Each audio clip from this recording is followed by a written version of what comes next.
Right now, many parents are transforming themselves into teachers and are getting a first-hand look at how much has changed since they were in school. Fox's Doug McElway has the story. An eerie quiet has descended on America's schools. Millions of students are experiencing what no previous generation has, even in war. It's all new for parents, too. I usually work from home, so now everybody's in my personal office space, but that's okay. I'm glad to have them. It seems to be working so far, but this is just the beginning. But other parents are finding just how much instruction has changed since they were students. I don't know how to explain things very well in the way that they teach things now. Those are just 3 stories. There are 56.6 million others for every child in U.S. schools.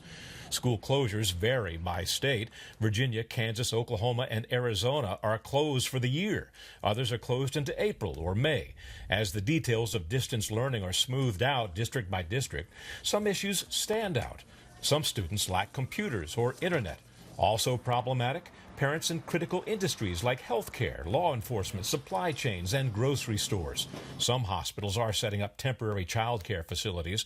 Many parents are turning to home education experts for help. Our phones are ringing off the hooks. Home educators can provide advice to augment your school district's distance learning, or at a minimum, they can help provide structure and suggestions to keep your child's brain active. You'll have a lot more time because individualized instruction takes a lot less time than a classroom model.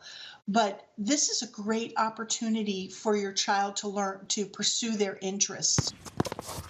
That's what Maureen Bettis is doing with her kids. I'm not a teacher, but I think I can keep them active and keep them learning new and different things, but not necessarily following the school curriculum. It may not be much comfort in this anxious time, but you might find that your child functions better in an unconventional environment. Isaac Newton, during the time of the bubonic plague, retreated to the countryside, and it was there and then that he came up with calculus and also the laws of gravity and motion. In Washington, Doug McElway, Fox News.